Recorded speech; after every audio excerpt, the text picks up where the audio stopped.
Q. Governor Gavin Newsom has legalized jaywalking in many cases. In light of the change in this law, Carl Taylor asked, what happens to a driver who hits someone that ran out across the street? Are we liable for their injuries? He asked. A new law taking effect January 1st decriminalizes jaywalking in California, as long as there's no danger of colliding with a vehicle.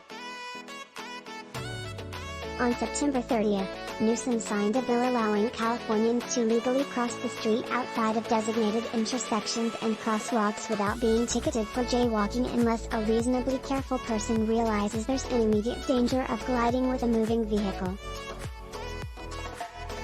So, if you can safely cross in the middle of the road and no vehicles are coming that could hit you, jaywalking is legal as of New Year's Day.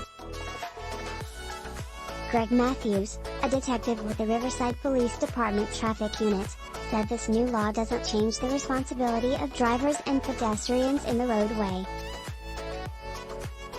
Vehicle Code Section 21954A states that, every pedestrian shall yield the right-of-way to all vehicles upon a roadway so near as to constitute an immediate hazard.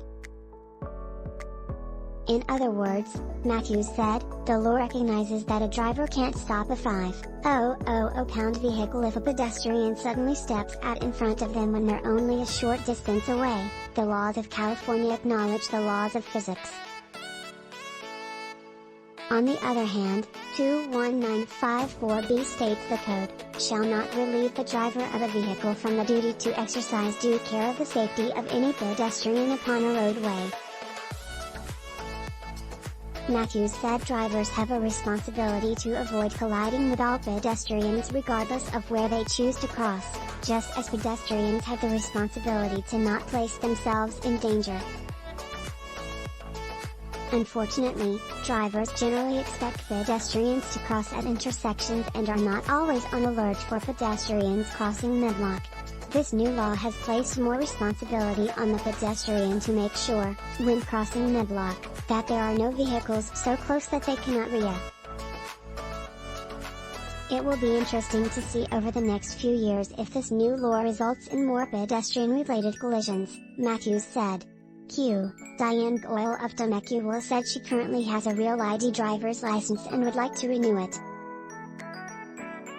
She asked if she has to do anything special to renew the Real ID. A.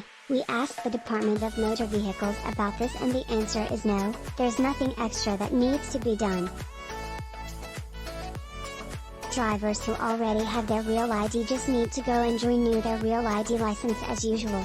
All forms are verified when the initial Real ID is obtained, said DMV spokesman Chris Orrick. By the way, ISIME, the deadline to get your Real ID was recently extended from May 3, 2023, to May 7, 2025. That's when the U.S.